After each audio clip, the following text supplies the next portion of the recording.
leaving that in. I got excited. The thumbnail. Yay. I'm amused by very simple things, it would seem. Folks, welcome back. Creed got robbed. I'm your host, Mike. I'm joined by Ray and Josh. Hello, gentlemen. Hello, good evening. Hi, happy to be here. Well, I'm here. And as we always gather to never forget the great tragedy of Creed being robbed by the Academy of Arts and Sciences for getting zero fucking recognition for how great of a movie it is. Hey, go check out Sinners, Ryan Coogler's other really good movie. It's on the Let list. Windows and apps access your location? Hell no. Fuck you. Oh, go away. Windows were busy. Go away. We are busy. So yeah, if you're joining us and listening to this, this podcast will blow up your phone in 5 seconds, and it goes even faster if you're in an airport. So you might want to flip to 5x speed to get through the rest. What of if I have a Sony Walkman that I retrieved from a submarine at the bottom of the ocean? Oh well, my friend. We have to get started The with this. Pokarov, The Podkova. the Podkova, the Podcast Kova, The Podcast Kova. Yeah, so we are rounding out our Mission Impossible retrospective, given the fact that I accidentally watched all 7 movies in one long stretch and then finally trudged through Mission Impossible 8. So we are here to discuss Mission Impossible 7 Dead Reckoning Part 1 and Mission Impossible 8 The Final Reckoning Part 2. Nope. This did you know what? Not you saying that reminded me of what I think is the perfect thesis for understanding these two movies. And the fact that it's called Mission Impossible Dead Reckoning Part 1 and then Mission Impossible Final Reckoning. That is so goddamn Metal Gear Solid coded. And these are, I think, the closest movies you can get to Metal Gear Solid without it being actual legitimate copyright infringement. 100%. Like spiritually, it feels very Metal Gear at times. The crazy thing is, like, there are, like, yes, it's a movie, but, like, there are cutscenes in this movie. Like, literally times where, like, everybody has taken their hands off the controller and just things happen to them for 30 to 45 minutes. And it happens in both movies, and it's kind of exhausting. It is derogatory, by the way. To be clear, in the games, it's cool as hell. Yeah. In the games, it's great because they're made with competence. Yeah, but the movie within the movie doesn't work as much. God. Right. Like, so we want to talk I about guess we should start with real quick a rough synopsis. Obviously, spoiler warning. We are going to dive in to both movies. So if you haven't watched them yet, go do what. Don't watch them. Just listen to this. The entity wants you to watch these movies. Yeah. It's. I don't know if I could recommend you going to watch these. Like, listen to us and see if you want to subject yourself to it. I did not hate Part 7, Dead Reckoning. I didn't hate Dead I think Reckoning. it's fair. I think that's fair. I didn't hate the first half of it. Okay. All right. And then we start to get a little more precise. There's a very precise moment in Mission Impossible Dead Reckoning where the movie does something and you're like, oh man, you actually did that, didn't you? And then I was just in a bad mood the rest of the time. It's downhill from there. And I guess we'll get there. Yeah, but, Mike kind of set us up here. How do we? Yeah. Where do we find Ethan Hunt and his team as we start at number 7 here? Boy, so to kind of, I do like the kind of the cold open we kind of get here, where it's like this Russian submarine is doing this like stealth kind of test run, and they've got some cool like GoldenEye ass like double key system thing to like activate this kind of invisibility, like cloaking drive thing. Then it turns out that this thing goes sentient. Uh, the missile, they like all of a sudden like a phantom ship fires on the submarine, and then they launch a missile at it. And they're like, Grok, is this real? And then they fire a missile at it. And Grok is like, yes. And also, we need to evacuate every white South African. Unrelated. They didn't. He just said that. Um, the entity being Grok would just. Oh god. Oh my god, that is. We'll get there. Oh god. Oh god. So then the basically the entity as it comes to be known is this like super intelligence, like it's basically like an Ultron situation, right? This like Yeah. supercomputer that is infecting like as algorithm thing that is like infecting everything. Like anything that can like Bluetooth connect it, it's in it, right? I've got the And entity in my smart fridge. you absolutely do. And basically, they need these two keys that, like, put together, form one key that is like a cross key thing. Which is like, oh god, okay, I get it. Okay. Only the cross can save To us. gain control of the entity, Because the and source. that's the whole thing. Yes, because the It's source code, the right? source code of the entity is now on this thing called the Podkova on the submarine, the Sevastopol, and this Podkova is, again in this Death Star ass central locked room that is now at the bottom of the Arctic Ocean. And that's the only way to stop the entity is to get the source code on the Podkova. It's the only way. Right. And we start, so it's like they go on this kind of global chase, like because Ilsa Faust of from the past two movies, who's been kicking ass everywhere, has one of the keys. And like again, this opening sequence is extremely Metal Gear like 5 The Phantom Pain, or Metal Gear Solid V, as I think we think it was actually called the whole time, because that's that game about. Release chapter 51.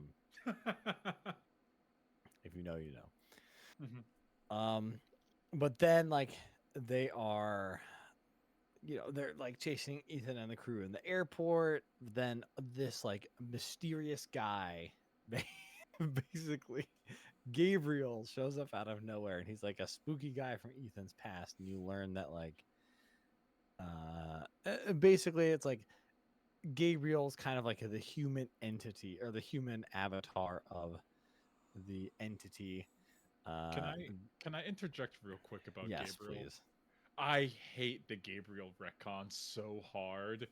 This to me was the indication, because Mike told me that there were parts of part 7 and definitely parts of part 8 that I just probably wouldn't like.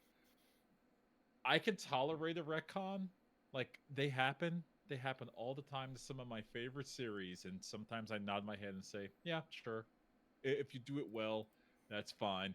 This is just a guy that's like, no, I've been here the whole time. It reminds me of Mini Moose from Invader Zim.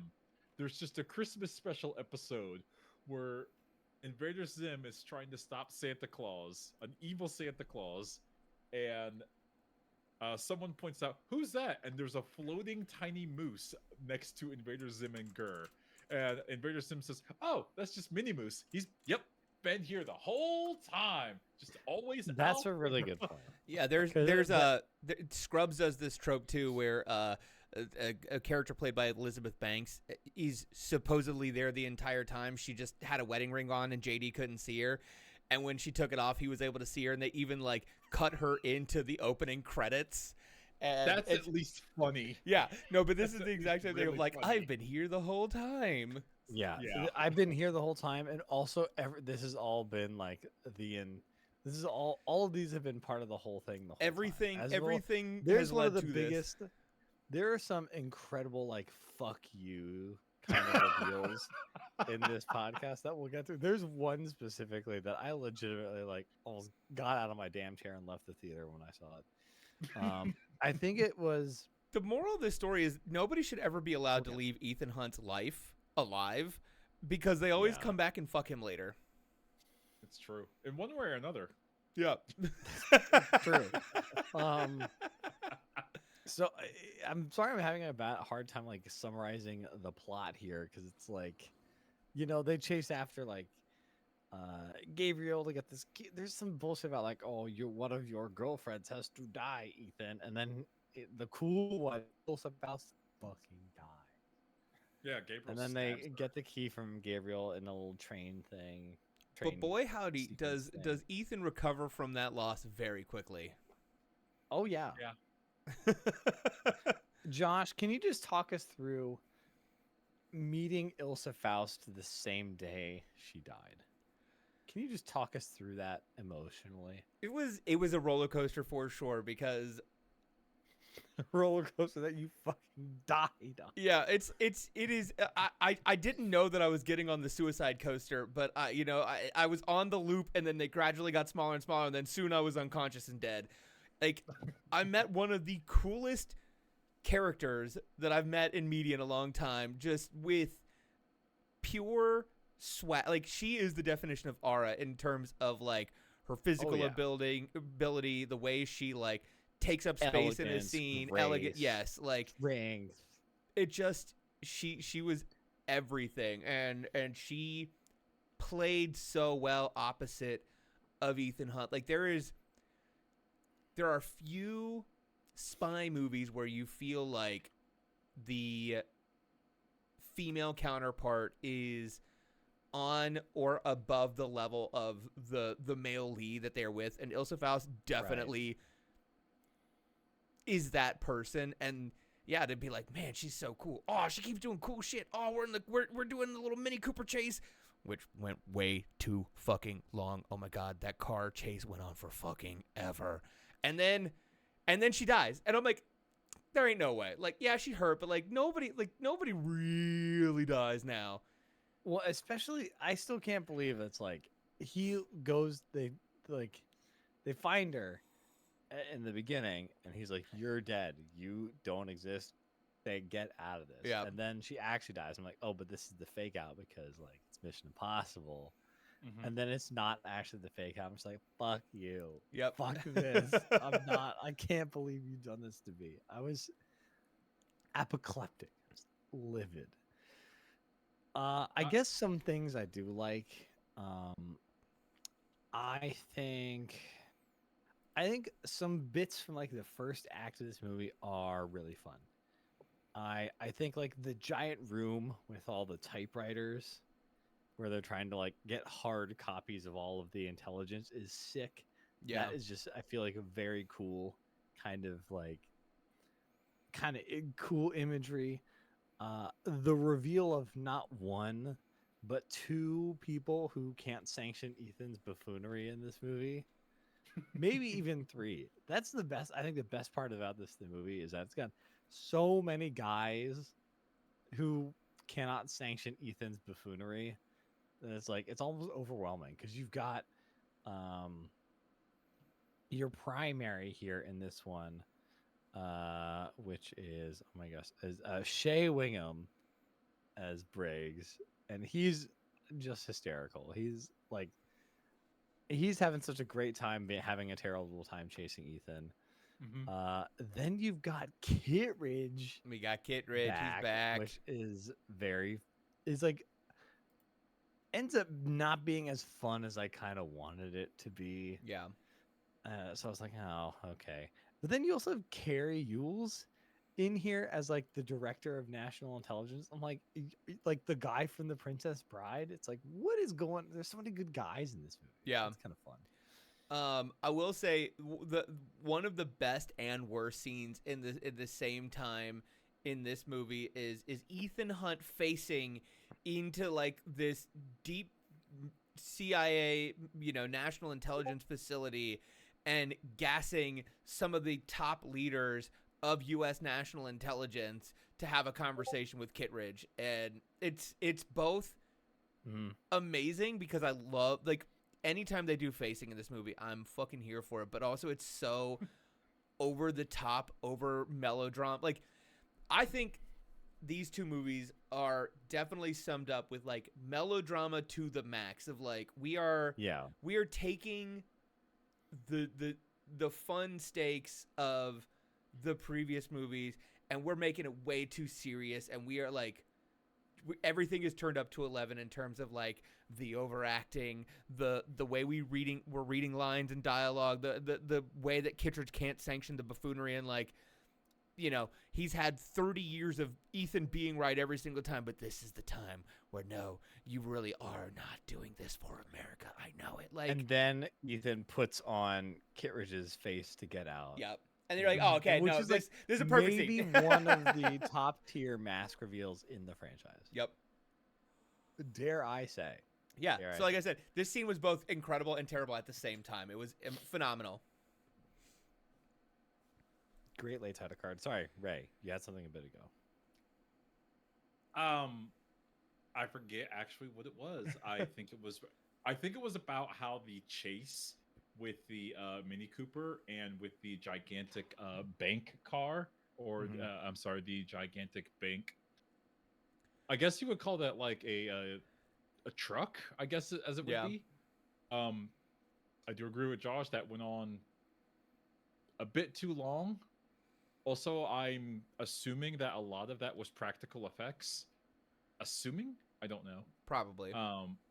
If it was practical effects, that's really cool. But as I was watching that scene, my wife walked by and asked, like, "Do you really think they did that?" And I was like, "I think they did most of this practically, but I'm also seeing a lot of reasons why people don't do this practically anymore. This looks dangerous as hell for no reason. Yeah. Like it's I think the chase had some good bits, like when they're rolling the Mini Cooper down the stairs and then they switch spots. Like that's Yeah. funny. Also like I don't usually have problems starting it. Like it's like well, yeah. it's like come on, Yeah. that's just I don't know, got me. Um,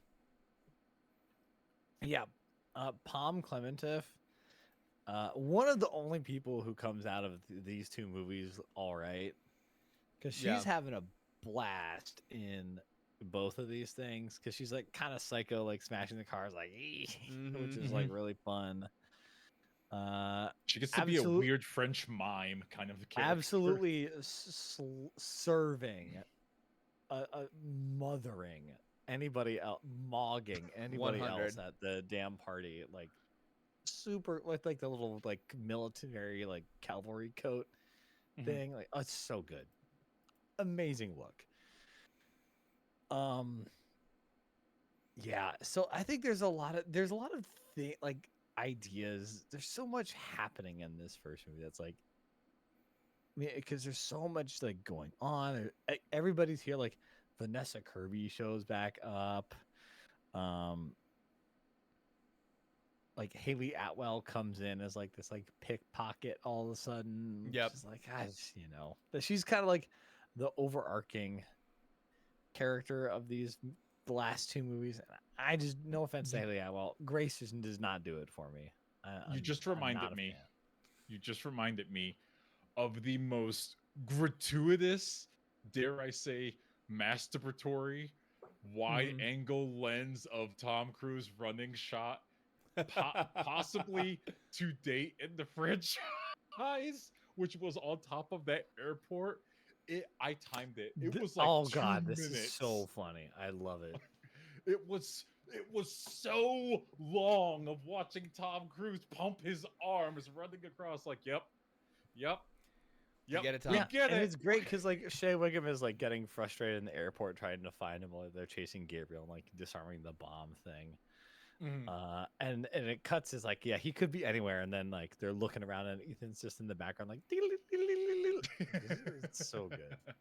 Like there's some good stuff in this first one that really works for me. And I think a lot of the I think some of the action stuff in this one, there's some good scenes. Like I like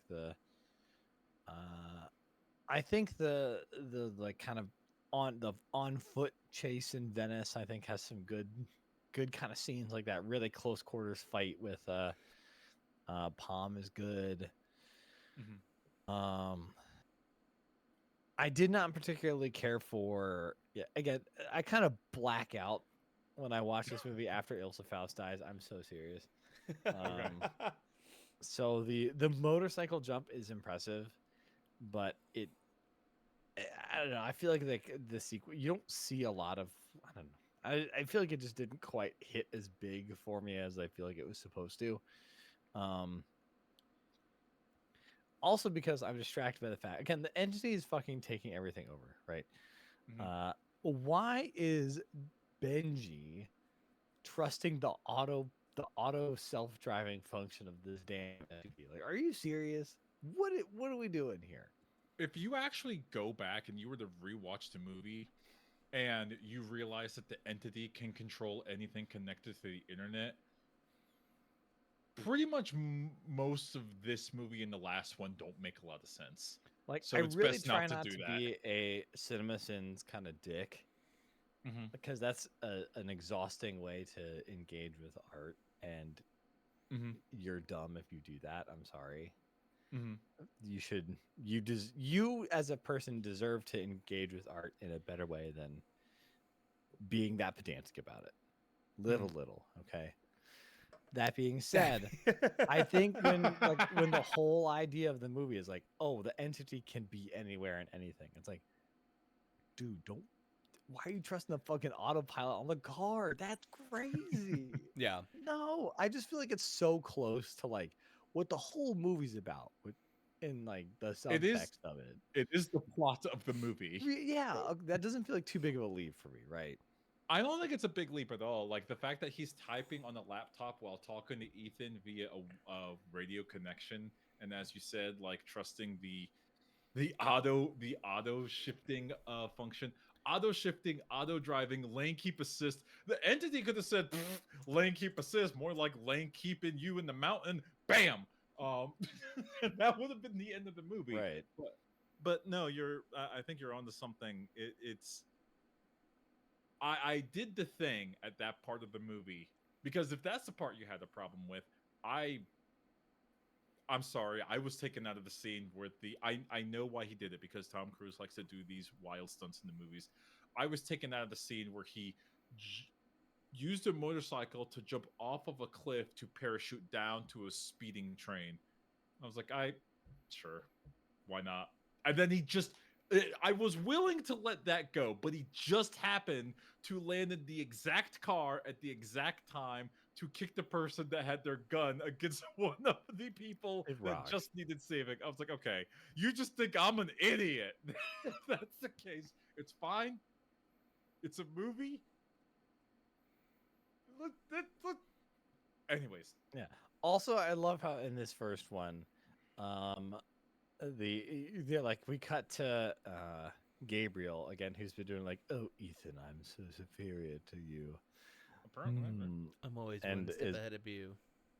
right with his extremely like perfect jawline, which is just he Infuriating. is comic chatting all over comically him. comically attractive. It's so funny.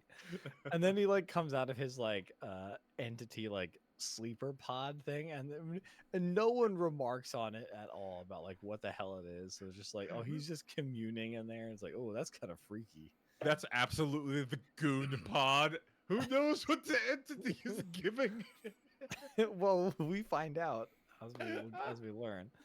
Um, and you get like the Palm turn to being a good guy, which is fun. Yeah, 'Cause, the again, she's it- again the only person having fun in these movies, which so it's good to have her on the good side. yeah, I do like I kind of liked but also was like this is a bit of a cop out of the having Grace like at the end be like her get out of here like I'm going to join the IMF. Like I'm making the choice. Like give me the choice. I'm doing it. Like it just The choice thing feels like okay. 'Cause it's like, oh, if they did a crime, it's like, oh, you can either go to jail forever or or you you can can get go your to the redemption and be IMF. in the IMF.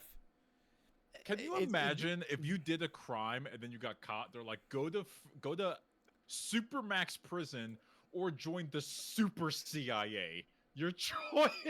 Hell yeah, I'm joining the Super CIA. Are you kidding me? Hell yeah. Which Like, also, why- now that I'm saying this out loud, I forgot that was a thing. So she joins the IMF, and then Yep. it's never discussed again. Like, it does Nope. not come up at Right. all in 8. It has nothing to do with the. And I think this is right to get to your point earlier, right? Though I think the original sin of these movies is that, like, as we've especially having done these podcasts, it looks even more heinous than it is when I first watched these movies. It's pretending that there's been a cohesive thread of story behind all of these things the whole time. It's kind of there in 7, but 8 is where it like really tries to drive home this like legacy type of Mhm. thing in a way that like it was exhausting when Endgame did it. And like that makes a lot of sense for them to do that, right? At least to me, it like the spectacle is fun, but like when you think about it, you're like, okay, all right.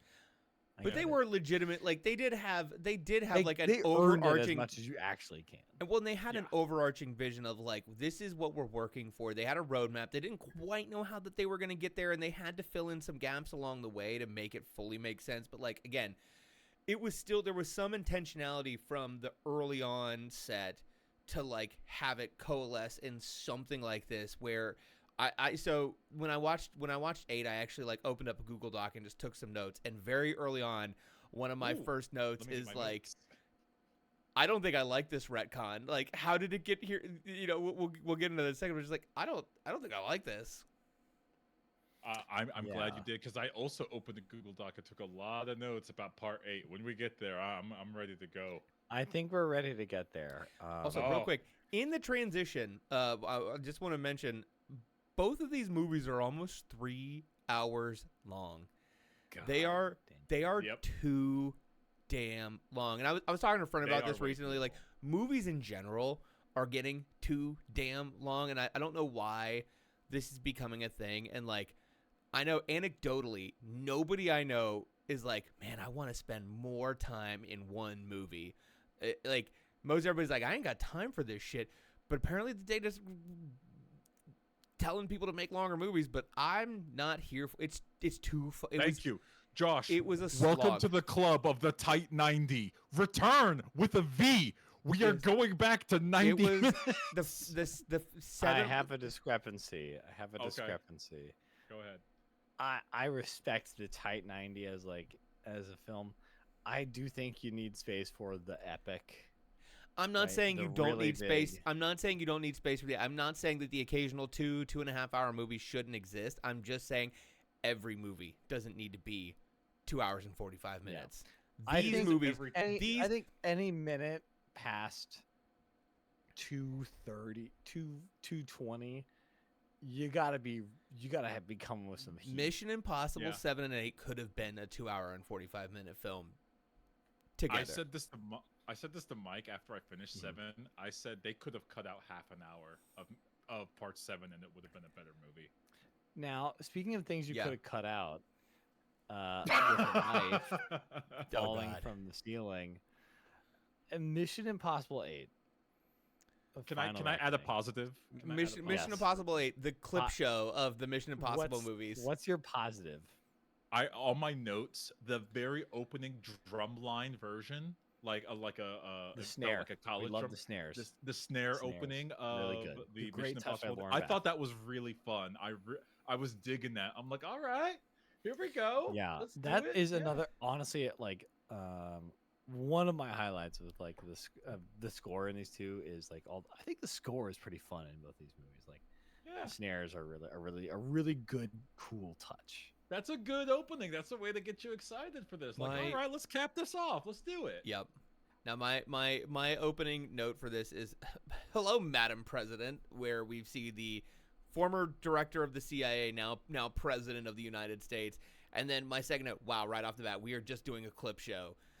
Because Yep. they start off with just doing a monologue to Ethan, and we are just going through every single other Mission Impossible movie, to which I do believe Mike at one point said a cardinal sin of a movie is stop showing me clips from movies that I liked better.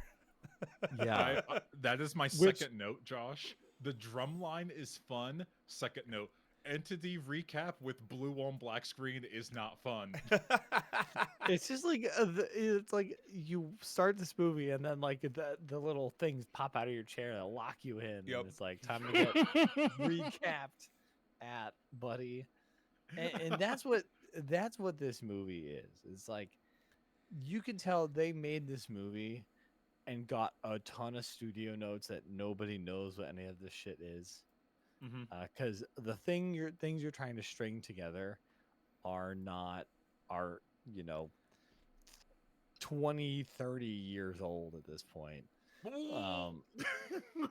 And you just but that's why you end up seeing the damn knife fall from the Yeah. CIA vault like 50 This is- fucking times this movie. It's crazy. This is a Why I keep showing you?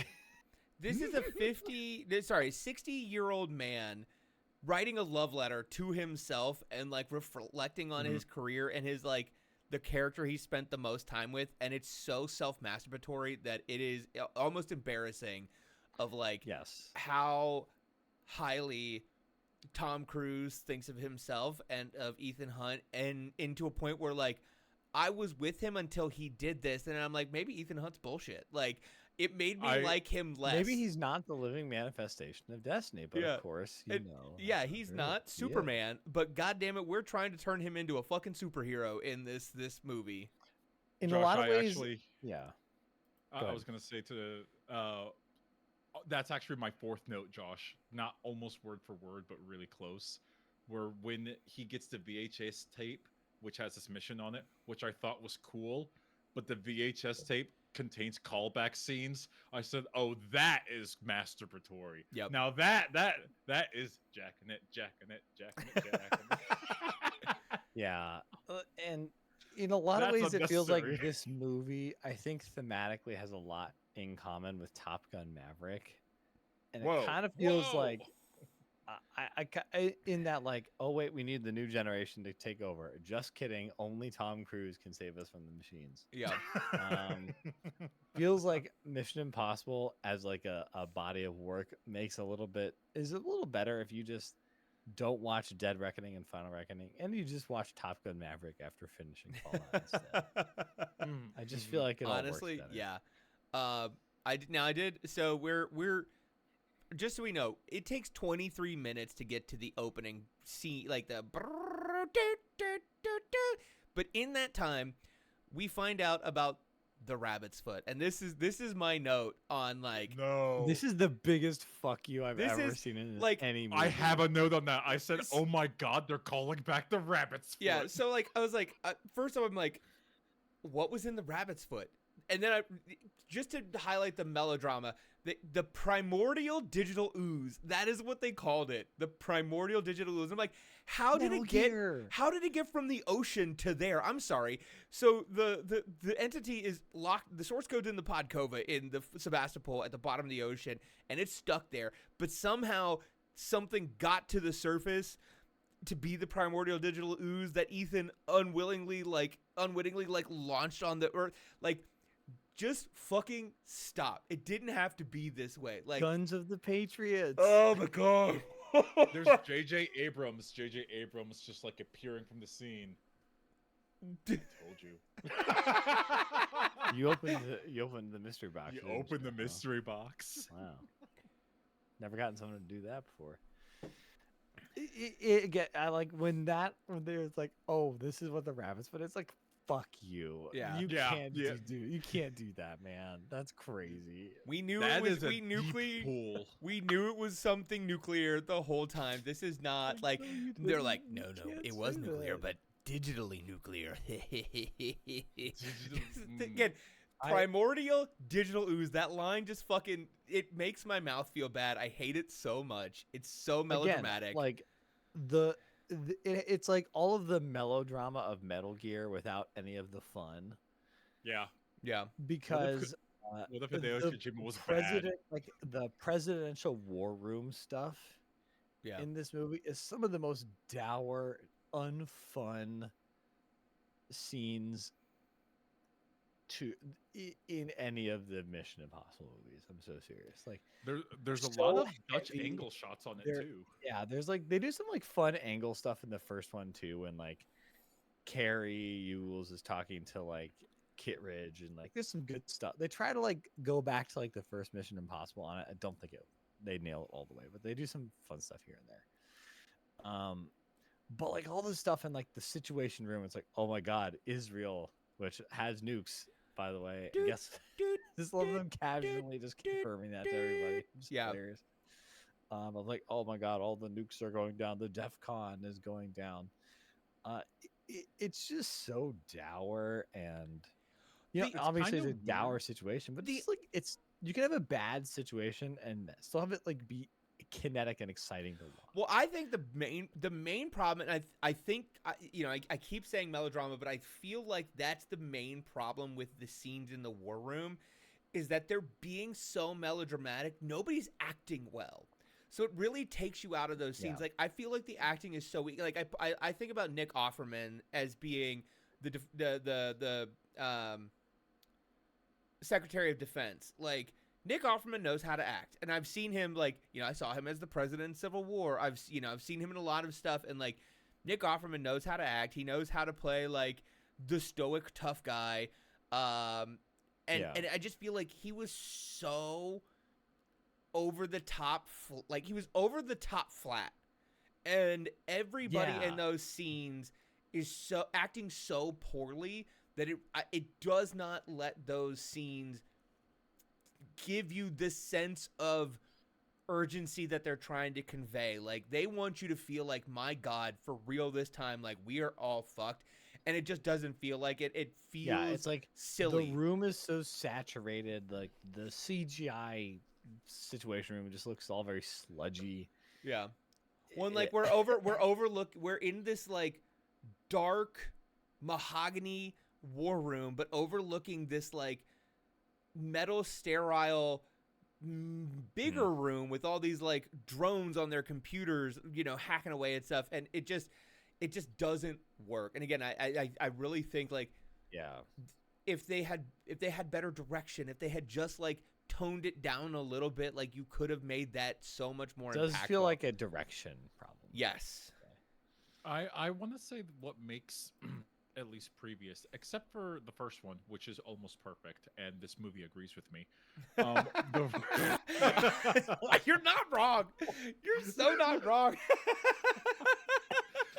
What makes the other Mission Impossible movies fun is that there is something going on, like there is a risk to either the world or a part of the world, but only like an extremely small room full of people know about it. This is like, nope, every government in the world is in on this, up to including the point where they want to start World War IV. I don't know. They skipped 3. It's going to get so real about it. Launch it, the entity having access to all nuclear ICBMs. One, that's not how ICBMs work. That's fine. We're not going to get into how they work. That was one of my suspension of disbelief moments. I'm like, yeah, there are some nuclear systems that are probably overly connected, but most of them are specifically not connected to any outside networks for this specific reason. Literally, this is why they are not connected to the internet. Like, I know the movie wants us to be brain in hand. I get that. I respect that. But this is one of those times where I'm like, that's literally not how that works. And there is a really good reason. Somebody who watched a lot of History Channel and watched several shows on the nuclear football and the launch procedures and, the Cuban Missile Crisis and how close we've come to disaster multiple times, like, I'm very aware of how at least the Russian and the United States nuclear arm, systems work, and like, that ain't it, Chief. That's not how it does. Imagine some black hat hacker that decides to just set off Israel's ICBM inside the silo for funsies. That's what you're kind of Can we also saying. talk about just one of the other like really like big fuck you leaps that this movie makes?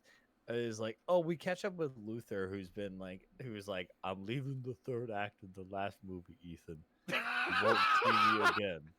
And then you see him, and he's like, "I'm dying, Ethan." And then Gabriel like fucking blows him up with a bomb, with like a cartoon big black bomb with a fuse on it. And he's like, if I don't defuse this, the nuke is gonna destroy everybody.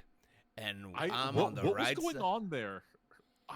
So he it's just too overwrought. Like, why are we? He just so going he, on? Why he do we have has to blow he him has up, a nuke Gabriel? What the in hell? this area, and he's like, I gave Luther enough tools to, take out one of the blasting caps for, the device, but like it's still gonna blow up. Like the other blasting caps are gonna go. It just won't go nuclear. So like, Luther is going to die, but he has just a few minutes to save the city from nuclear that part annihilation. I understood, because to detonate a nuclear bomb, you do have to do a trigger reaction. Yeah. And so that made sense to me. But as Mike was saying, like, this is like Why even a does this James happen? Bond villain wouldn't like go this extreme. This is it's like layers. It's like upon Luther. layers. It's like Ethan. I've been tied to the train tracks, and the train. Also, Gabriel's here in a big top hat. I'm and gonna he's twisting his little one gay thing mustache. I made a note here about something that happened just before this, and I want to make the joke I made in my notes, and then I want to ask a question. First off, at some point we have our legally obligated running, and then Ethan goes on season 10 of Love Is Blind and gets into the pod and has a conversation with the entity to date them and see if they want to marry them sight unseen. I actually have in all caps on my notes, Ethan straps in like a dummy into the entity pod. Yeah. Ethan subscribes to Grok Premium. Yep. But also, okay. Switches to adult mode. Again, Also, put a pin in that. Would Ethan date the entity? Put a pin in that for the very end of this movie, please. Put a pin in that idea. Think about it. We'll come back to that. I just need to real quick, Gabriel. Obviously, we do kind of in the early part of this movie allude to the fact that like the entity is actually mad at him, and like Gabriel is doing this to like try and get back on his good side because he fucking dropped the ball so hard in the previous movie. But also like, we're now kind of learning that the whole thing that the entity is right now trying to do is to get the nuclear arsenals of all 9 nuclear armed nations and end all life on Earth. Why the fuck would Gabriel want to be the last human in this nuclear irradiated hellscape? Like, what is he gonna do? Is he gonna be the president of himself? Like, what the fuck is his motivation here? Like, I actually don't know. I couldn't tell you.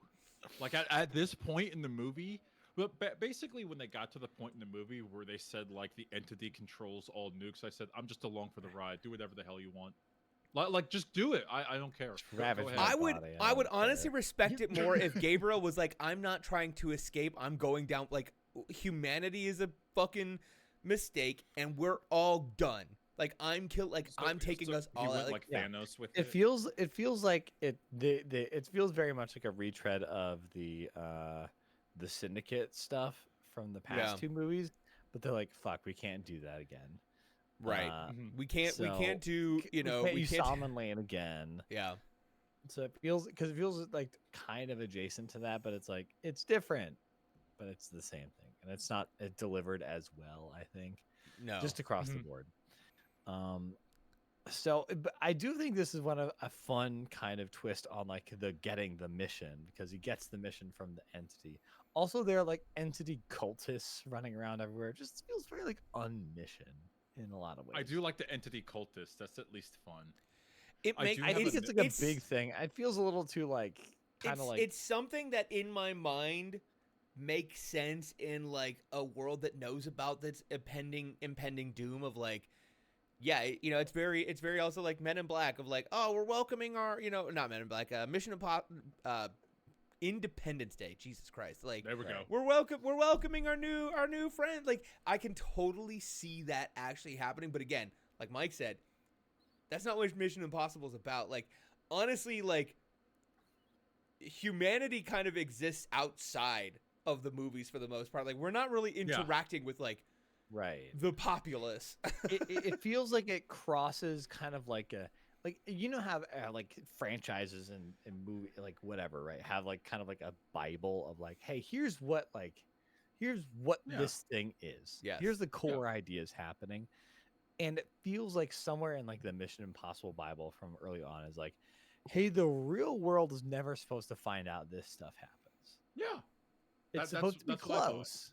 And it feels like entity cultists are everywhere, including like in the Situation Room, as we learn ultimately. Like, kind of breaks that threshold of like, this is now a different kind of movie. It's not Can like the fun spy caper of like, oh, the real people, it might get bad enough that the real people find out, but Ethan's got it. Like, it kind of feels like it takes away from like the kind of like fun spyness of it, because you can't do something fun at the opera like that you did in Rogue Nation, because the opera's not happening anymore, because we're in nuclear oblivion mode the entire time, and it's just too much. It's too heavy, I think. Can I make a list of a note? I want to talk Yes. about a note I said about the Situation Room, or the giant situation like hangar, basically, that they're kind of in. One of the U.S. I don't know what their role was. I forget what their role was.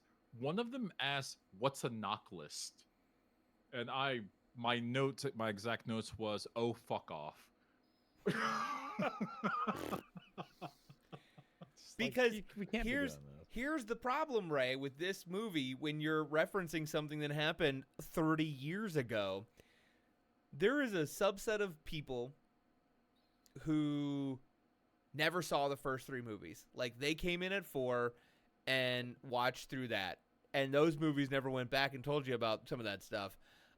There's some people who probably started with 7 and 8 because, you know, they're sickos and they're, you know, younger Just or how whatever. stuff works. Like, They deserve whatever loss that they get when it comes to being confused about the plot. Every single one of yeah, them. like, I have no we're sympathy. referencing things that, like, a large segment of the audience hasn't seen or even hasn't seen in 30 years. Like, even if they saw Mission Impossible 1, they might have saw it in theaters in 96 and forgot about, like, the major plot threads. Dunlow. Oh, my God. That it just... Now, this is like, again, this is like the epitome of the whole thing, where it's like, how are you supposed to remember that? Like, that's the radar guy. That's like the CIA vault technician. My note said, "Is this now?" Remember, I've Like, seen of course, I seen knew 'cause 1 I'm a through pervert, 7 and I'm like, in oh, the that's last the guy. I did love that, because I'm like they're jingling keys, and Yeah. I'm like, yay, keys! Yeah. I love keys. My note said, I'm "Is not this gonna lie, puke that part was bucket great. guy?" Oh my God! Like but also- I had just the knife. The nut. I had seen this Kept it movie. the whole time. I had seen the still first has it. movie Fuck you. 2 months ago. 2 months ago, and I was like, "Is that the guy? Is that the guy? Is that the guy from the Yes. first movie?" And I had seen it fairly recently, and I was like, "Is that him?" And I had to fucking stop. I had to pause the movie, go to Google, go to IMDb, and be like, "Oh yeah, that is Puke Bucket guy." Also, And These motherfuckers. one I unbelievable. did have one That's note. all I got. So we in the war room we had the president getting ready to launch a nuclear strike and then not launching the nuclear strike and then trying to do something else to be like, "Oh, I have a great idea how to stop this," and then getting thwarted.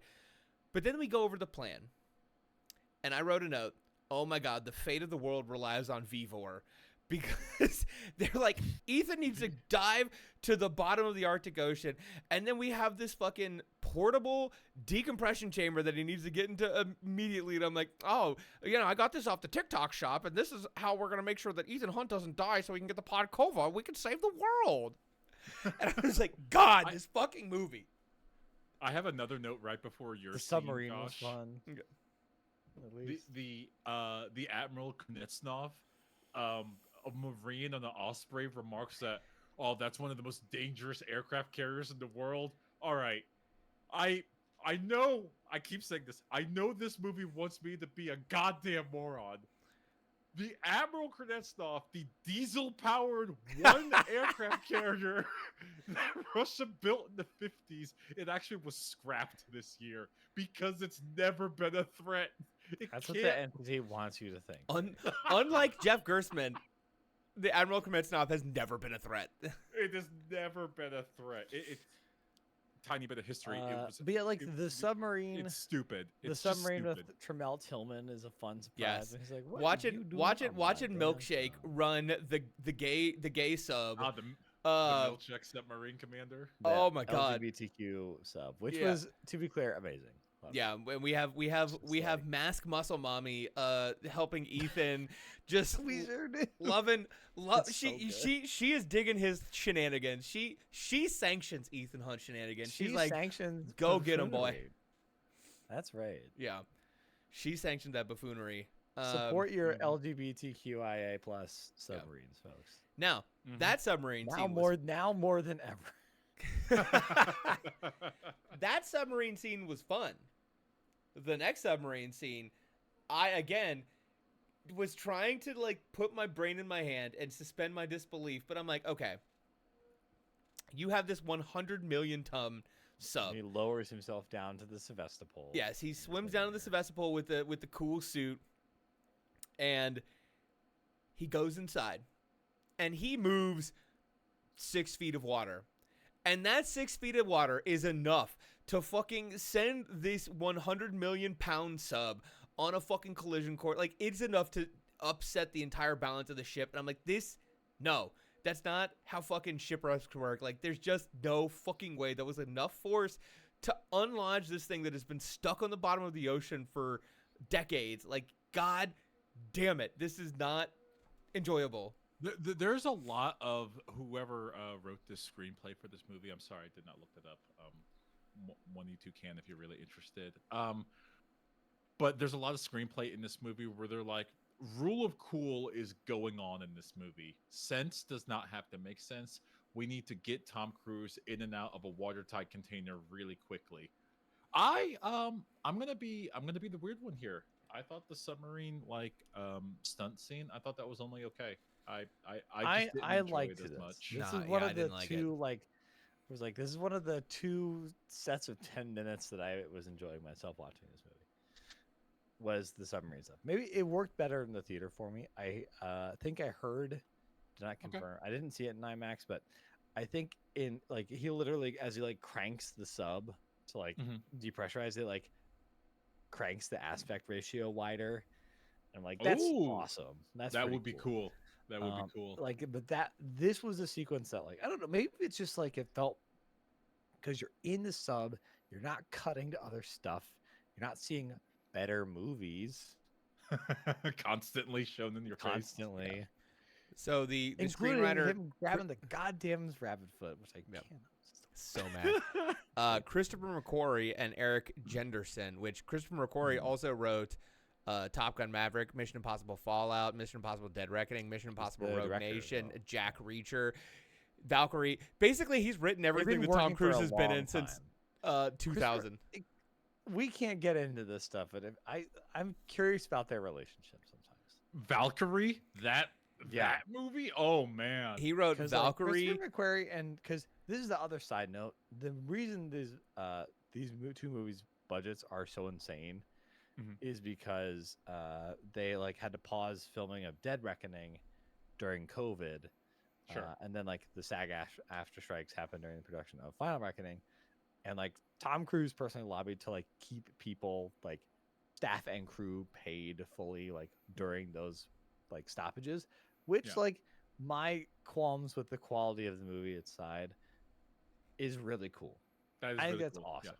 Yeah. But that's why the budgets are so high on like these things, because like the budget for Final Reckoning is $400 million, Ooh, that's a lot. and Dead Reckoning was like like 290. Okay, that's way more reasonable. Yeah. So, but like that's what happened. So, but yeah, so like after the Sevastopol stuff, like we get the source code, and we have to like trick the entity into going into the vault. And the plan is that we're gonna trap it in the vault somehow, and then plug the poison pill that Luther made, and then got blown up. Well,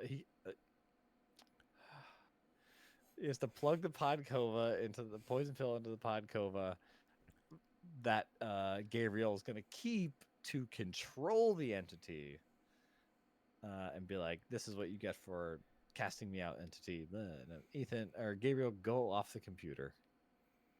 Touch grass. Touch grass. Go buddy. to a lake, perhaps. But you're in South Africa. I know You're there's in I this know there's a white countryside, genocide going on right beautiful- there, but like, you know, there's some nice scenery outside too. Right. Go swim in the ocean. The ocean's beautiful down there, right? Like, go check it. Because It's great full of music. sharks. Yeah, So is our world, right? Sure. I have an exciting business proposal. Sorry. So I have a note for the bad guy's secondary bomb, which is also a nuclear bomb. I And guess my note, sorry. No, sorry. Go ahead. I just remember something. my real quick note. My note was, remember how for 2 whole Mission Impossible movies, the fact that the bad guy got enough plutonium to build a nuclear bomb were plot points, and now Right. they're just subplots. Yeah, inside I wrote the same movie. how did we get this much plutonium? Like, what the fuck? Exactly. Also, real quick, I did forget one note. After the Sevastopol scene, I wrote the kiss of life, LOL, because fucking Grace revives Ethan, who has fucking swam up from the Arctic Ocean naked, and but her kiss of love was enough to fucking bring him back. Anyway, we're back to There's the bends, yep. and then That- there's your lungs have And exploded. this is why Vivor is the brand to trust, because goddamn it, that portable that portable decompression chamber saved his life after the kiss. But anyway, so we're on to plutonium bomb number 2. Now hold on. Can we stop? Can we stop a minute? Can we stop? I don't know if we can. Having one of those is a plot of a movie in and of itself. I really need to stress that. Yeah. Like, they do the same goddamn thing. and, Do it again. and the fact that he's using nuclear weapons as a deterrent for the actual plot of what if I activate all of the nuclear weapons makes me ask the question, wait, as Josh mentioned before, what are we trying to accomplish here? What are we doing? Why are we doing it? That I got back into this point, and I made a point in the movie, like, because Josh had mentioned it, and it is in my notes. What is the bad guy wanting to happen? And why is he wanting it to happen? Because this was reactivated in my mind at the second point. I had to jump back in. The second bomb, I should say. The second nuclear bomb that the bad guy happens to have. I don't know. I'm not saying the movie's bad because of it. I'm just confused. There are high stakes, and then there's we have to stop the moon from falling to the earth. Like numbingly Yeah. high. Yeah, like you don't care anymore. Like Right. a nuclear bomb is supposed to be a giant threat, and he's just like, I like your analogy, Mike. It's like a cartoon bomb at this point. He's treating a nuclear like the Wile E. Coyote Acme bomb. He just orders them off of a catalog. Yep. Gabriel is just He probably got him from Israel. Gabriel's having the time of his damn life in this movie. Because in the first one he's like kind of measured. He has like a little bit of like a chaotic energy in this one, or he's like sinister.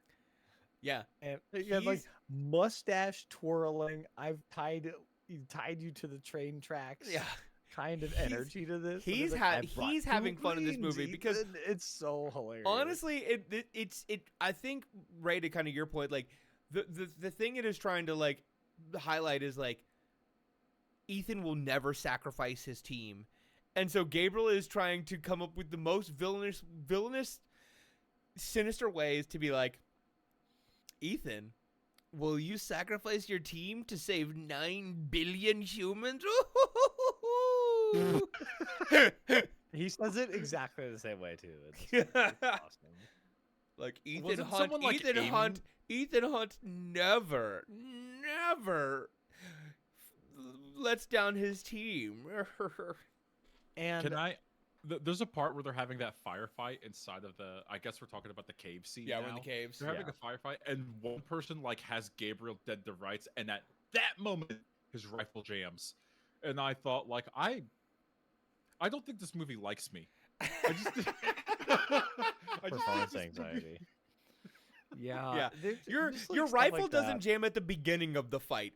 It jams, after you've been fighting for 6 days, you haven't had time to clean your rifle. Like a professional team like that, your first round ain't jamming.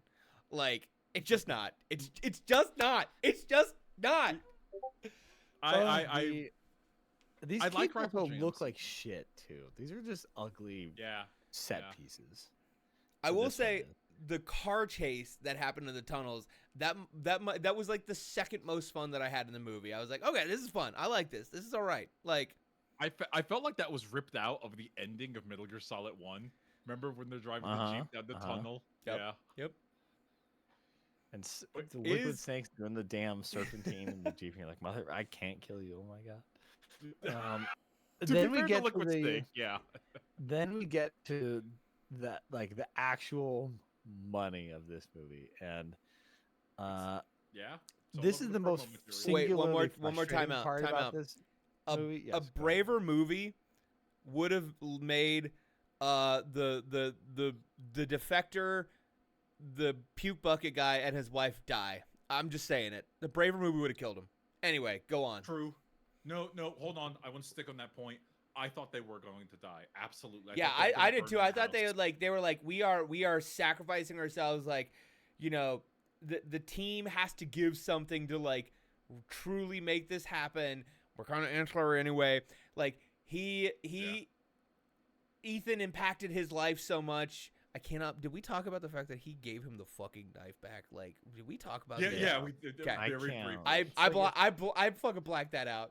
Anyway, like those three should have died, and the fact that they didn't is so upsetting. Again, just like this movie does so much and so little and takes so few risks. Like it's unbelievable. But anyway, the money of the movie, Mike.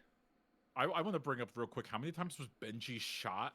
He was shot in the chest. He had tension pneumothorax. He had to talk to someone who doesn't know English how to do a chest decompression. That was pretty dope. I fucking loved that That was scene. good. That was kind of fun. I didn't. Benji I should have didn't hate died. that. He got shot in the chest. He should have died. Yeah. But yeah, like I was saying, the most infuriating part about this movie is that the plane chase here is one of the best action sequences in the entire franchise.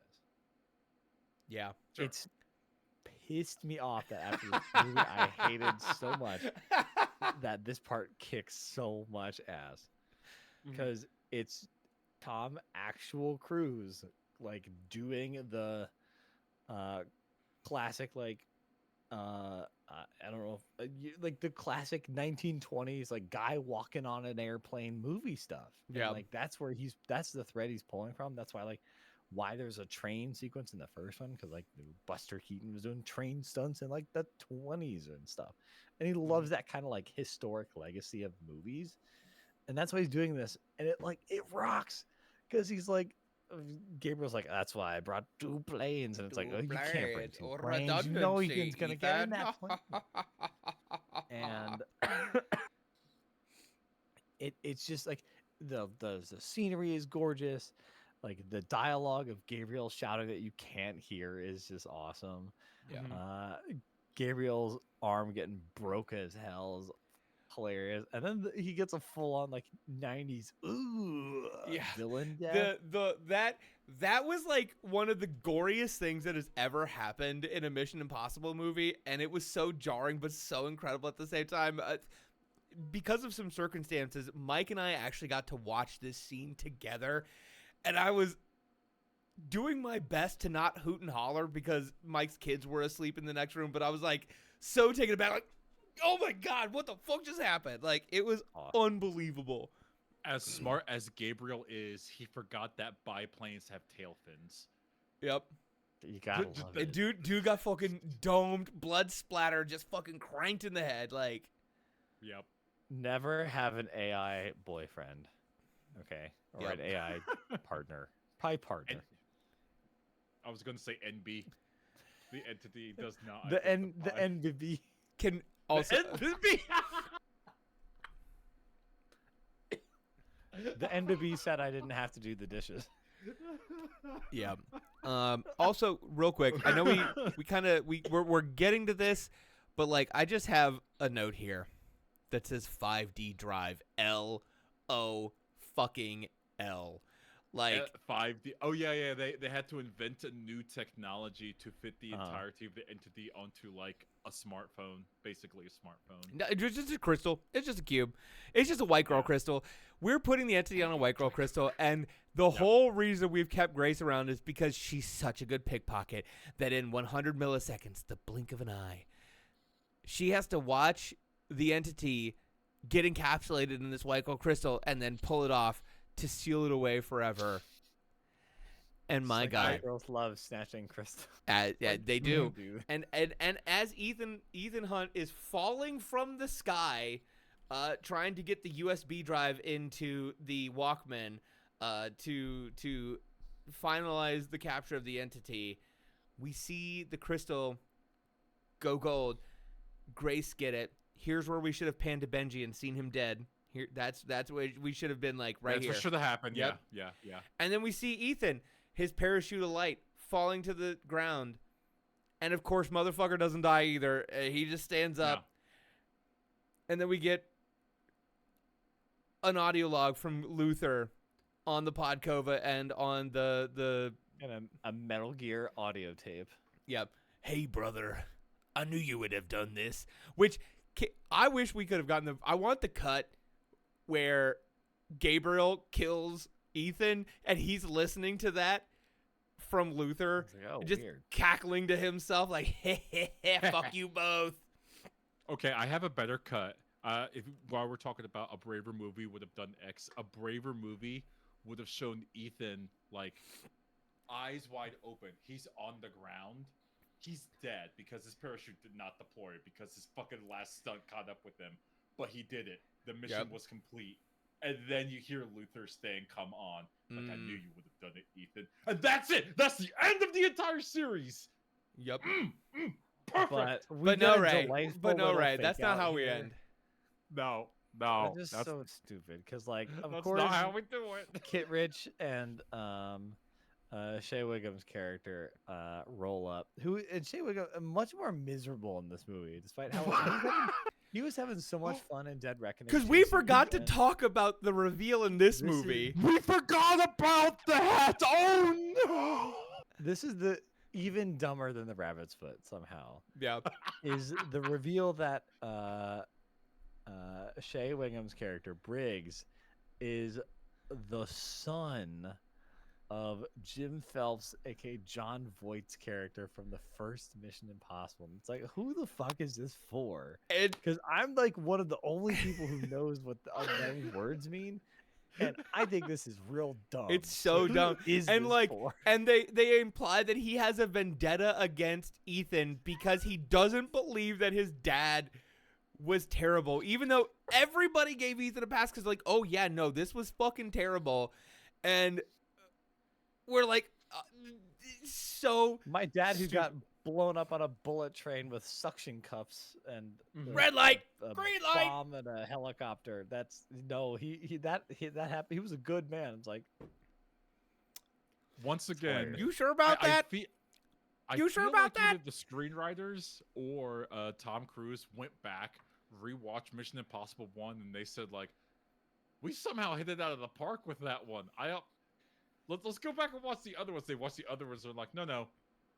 Go back to that first one again. Let's play that one back. Run that back. And then the entire movie of Part 8 is run that back. Keep referencing it. So Keep this referencing is to just the a best yet one. another dour note hanging over this whole movie. And we haven't. I don't even want to talk about like what happens in like the the situation room. It's like she doesn't order the strike. The entity people try to kill her. It's just, I Well, just for don't you care. forgot It's just like they have a discussion about like, okay, Madam President, you're gonna have to launch a strike on all 8 nuclear launch facilities across the globe. And to make it not seem like we're just doing this, we're going to nuke one of our own cities as a sacrifice. And, they give her a list of like cities to potentially sacrifice. She says she won't do it. Somebody tries to kill her. Nick Offerman saves her life because he got the gun from the person earlier. And I thought he was going to kill her, but now he saved her. And it's just like, oh my God. And then we get Kittredge coming to Ethan in South Africa, and still like fucking not being with his bullshit. Like he just cannot cater till the day he dies. He cannot. He just saved the entire world, and he still cannot sanction this motherfucker's buffoonery. But to be fair, Ethan Hunt's special level of buffoonery is extreme. Can we? Yeah, I'm kind but of also, sometimes. but also scorebord. Like I hate to say it, but like look at the It's fucking true, scoreboard. It's true. Rings. If it Rings, works, Ernie, ring. if it's stupid and it works, then it's not stupid. Yep. Ethan Hunt. And then we get Now- we get Briggs at the end, walking up to Ethan, pulling out his sidearm, pointing it at his gut, and then like flipping it and putting it away and dapping up Ethan Hunt. Like what the fuck is this? Dabbing him up.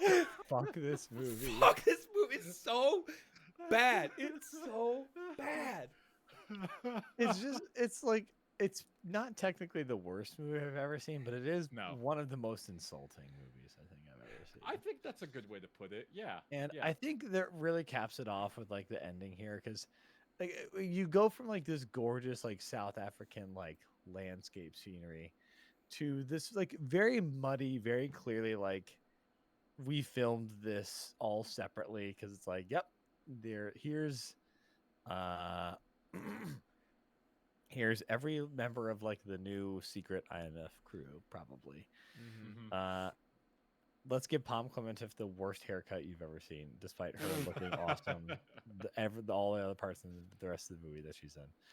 And then they like just kind of look like Grace just gives Ethan the entity, and we're just like disappears into the muddy blue brown crowd. It's just like it looks like it was on a soundstage kind of thing, Mhm. which is just really jarring and ugly.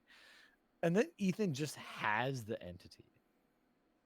It's like, what do you do? Are Why? you? It's like, are they roommates now? When earlier, what's yeah, happening yeah, here? are they roommates? But like earlier in this movie, Grace is like, Ethan, you are the only person who could control the entity. You're the only person we would trust with like doing this. And Ethan says, no, nobody should have the entity. Nobody should have this power. Nobody is good enough. And then, yeah, now we're just going home with the entity asking Ethan for the Wi-Fi password, trying to trick him into like being set Yeah. free. I just love the odd couple energy of like Ethan running a new generation of IMF kids until he realized he has to get out in the field and do it himself. And the entity trying to furiously Bluetooth connect to like the dishwasher or something. to, Which retake over the world. Which Ethan trying to get out and bring up a new group of IMF kids, but realizing you have to go back in the field is the plot of 3. That's where we get the rabbit's foot. Like, that's 3. And we're just fucking back here again, and we're supposed to, like, this is supposed to be the final reckoning. Ethan should have died. But now we've fucking opened it up where the team is still together, the entity is still in the world. Like, now we're gonna have another Mission Impossible where somebody knows that he has the entity and somebody is going to try and get the entity from him. This might come out of left field, but there is the specter of Joe Biden hangs over these movies. Does that make sense when I say that? Of just like, and that what that represents as like a, yep, this is the way it's gonna go. We know what's gonna happen. We're gonna make it right. This is the world we live in, despite it very much not being that anymore. This feels again like a braver. These feels like peak Biden core movie. a peak, a braver writer, a braver producer, a braver editor would have actually made this the final reckoning. They would have put a bow on it. They would have killed Ethan. They would have said, like, you know, this is it. They would have anointed Grace as like the next IMF team lead, or, you know, they didn't kill Benji and now Benji's running the team. Like, they would have done something like that. But yeah, like, now this specter is just like hanging over of like, they're probably going to do something else. They're probably going to do something else. And he's going to keep going, and he's not, like, he should go away, but he's not gonna. Can I be? Or like let him go and give him the Dark Knight ending, or like so he can, you know, like with Christian Bale's like hanging out with like Catwoman, you know, give him that. This is gonna sound mean, but I actually do mean it. This is a very Rise of Skywalker ending. Yes. It brings me no joy to say that. Yes, it is. Well, I think that is a bigger movies issue where, like, you just can never fully say goodbye to a potentially profitable IP. Mm-hmm. And more specifically, a character within that IP. Like, Tom Cruise and this crew could not be brave enough to say that Ethan Hunt is over or that Mission Impossible is over, because there's always the potential that they could come up with another idea or get some funding or be like, you know what, we are going to do the movie where somebody tries to steal the entity from him. Like, it's just they are so risk averse that they can't end a franchise that is established. Why is this movie such a bad time? I will say this. Mike said this earlier, and I do want to say, like, and I don't mean this in like a very crappy way. I really don't. And it's not an apples to apples comparison. But Marvel's Civil War Endgame, is it called Civil War? Whatever it's called. Avengers Endgame. Yeah. That had a lot more finality to it, because the entire project started with Tony Stark and it died when Tony Stark died. I know people were saying, like, well, no, MCU is still going. No, it died for me when Tony Stark died. Yeah. Like, that was it. That was the capper. And they said, you know what, while we're at it, we're just gonna give a happy ending to Captain America. Like, that's it. There's no more of that. There's actually going to be no more of a lot of different characters. Like, it was, in a lot of ways, a lot braver than the ending of this movie. I don't understand in what reality that we keep the entity around. That confused. That it still confuses me. Like, us talking about it. Like, what do you do? I know Josh is joking. Like, you know, you put it on like your computer desk, and it's just kind of sitting there, and just like, Ethan, come on. You can trust me, Ethan. Come on, Ethan. Does it talk? Does he just look at it? Does it tempt him like the telltale heart? He hard codes it into his Wii U, and it can only communicate through like Me Chat. The Miiverse. The entity trapped in the Miiverse. Also, semi unrelated. I did not know this. I fell down a little bit of a rabbit hole, but I was looking at like how much these movies made. And, like, between the two, they made over $1 billion at the box office. So, like, again, part of the reason why. But in the Mission Impossible TV series, one of the main characters was Jim Phelps. So, like, Jim Phelps from the first movie is supposed to be, like, the guy from the TV show. I didn't realize that. I didn't know that, yeah. God, this series loves to masturbate on itself. My God. Hey, at least the calling back to the old TV show makes sense. 100%. 100%. Calling back to Mission Impossible 1 with the knife and with different characters, I don't know about that one, ma'am. That's a little Star Warsy, but whatever. I mean, we are in like America is in its like Rise of Skywalker kind of moment. Just I don't know. The more I think about it, the more just I don't know. I cannot wait until we have 100,000 Star Destroyers just hanging above a planet. I'm looking forward to that. You know. Put a pin in this. Let's check Yep. back in 6 months. Yep. See how we're doing. Well, Okay, well, we'll see boys, what we- my drink is empty. So, any last thoughts on Mission Impossible 7 and 8, or Mission Impossible the series in general, as we've been on this wild ride here? I guess I want to thank you you all for undertaking this daring mission with me. Oh boy. I think my top Ooh. movie is Rogue Nation, Okay. as previously stated. I think my top mask reveal, again, despite all of the or mask, it's a thing. Mask, yeah. My favorite one might be, I think it's a tie between the one in Rogue Nation with Alec Baldwin and the Prime Minister, Damn, that one's really good. Okay. where he's like, Ethan is the manifestation of destiny, and he's like, yes, I am. And then the one in, no, I think that's the best one. I think that's my Okay. personal favorite. So, Yeah. Josh, what is your top favorite movie, top mask? I think my favorite movie is, I think it's probably Fallout. But Okay. I cannot get, like, and maybe it's because I watched it so late, but like part of me also just wants to say 2. Like, it's just so fucking fun, and like sent me down a John Rue rabbit hole. Like, it's, I think it actually might, it's 2. You know what? I'm gonna be bold. I'm gonna say it. Mission Impossible 2 is my favorite. Wow, yeah, hell yeah. And I think my favorite mask. See, I respect that more than somebody saying 8 was their favorite. Yeah. It's a brave choice. Yeah, I don't think many no. people share that with you. but- Those fucking sunglasses, man. Oh, the car dancing. God, it's so good. It's so bad. It is so good. You should watch Stranglehold. You should fall down the John Woo rabbit I really hole. should. And just I really like, should. God, dude, we gotta do Um, Face Off.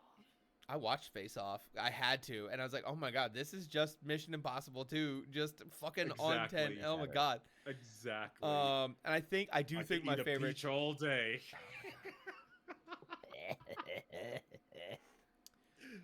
Anyway, Josh, Nicolas it's your Cage match. unleashed.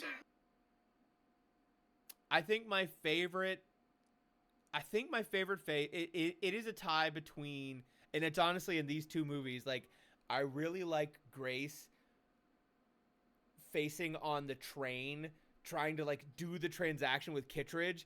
Like, I really like Right, that as the one White because Widow, like yeah. she is so green and like fucking up a couple times, but like thankfully there are things that kind of get in her way to like make it not go that way. And then Ethan facing his Kittredge, like, again, that just kind of like, that's one of the like shining stars of 8 of like, man, this movie it had the potential to be good, and like him facing his Kittredge is kind of like this antithesis of their relationship, and like the truly the final Yeah. reckoning of those 2 characters. Unfortunately, it's in a This sea of dog oh, shit. God damn it. And It's like, so yeah, good. motherfucker, I'm gonna take your fucking face, and just, pure cinema. So I don't think I can pick between those 2, but like those are both just like shining stars in a sea of dog shit that could have been so much more. Ray. My favorite movie, my favorite Mission Impossible movie is still the first one. Yep. It's still the most spycraft movie. It's still the one I feel like really, really nails the theme, the vibe. Just there's certain parts of like the 90s aesthetic you'll never get back. That Right. scene shot where he's sitting there like listening to the mission, where he's smoking a cigarette, and then they're like, this tape will self-destruct. And as it's like shot, you just see the smoke go off. Like, yeah, you don't get that anymore. You good just stuff. don't get that. And of course, the helicopter scene, the whole thing with the train, and it's all very small and contained, and it feels like a spy movie. Yeah. And that's the movie that obviously kicked off the entire series, and then it went insane. It lost its goddamn mind from there. For better or worse, you know. I'm not saying that these movies are bad. Yeah. I've watched bad movies. These aren't it. my favorite face reveal would probably be the one Josh had mentioned also in part 8, just because it's the most Ethan Hunt being a Bugs Bunny. Because if I'm not Yes. Part 7. that's part 7. Yes. Okay, part 7. My apologies. Yeah, it's the most Ethan Hunt just being like, you know what's gonna happen now. and you know you can see him eating a carrot as he says it. Ethan Kittredge is very Bugs Bunny Elmer Fudd. Now that you mention 100%. Yeah. Yeah. 100%. Yeah. Also, yeah. put some respect on its name. It's Mission Impossible: Dead Reckoning Part 1. Get Part it fucking 1. right. Are we gonna like? Is that just the lack of follow through? Folks, you don't have to follow. You don't have to commit to anything that you don't want to because they didn't. All right? 100%. And do you know where you can catch the next analysis podcast when they inevitably announce the next Mission Impossible movie in about 2.5 years? Gosh, Where? Unscriptedgaming.com. That is where you can find links to all of our shows, like here at Creed Got Robbed, our Unscripted Gaming. Ray, what's your game developer podcast called? Game Analysis and Producer Perspectives. Game Analysis and Producer Perspectives, hosted by Ray, weekly pod. You can follow us on our socials at excuse me, Facebook, Unscript Game Podcast. We're on Blue Sky at unscript_gaming. SoundCloud.com/unscripted-gaming is audio links to all of our shows. You can get us on all your major podcatchers. Thank you for listening to Creed Got Robbed, presented by Unscripted Gaming. My name is Josh. My name is Ray. My name is Mike. This podcast will self-destruct in 5, 4, 3, 2,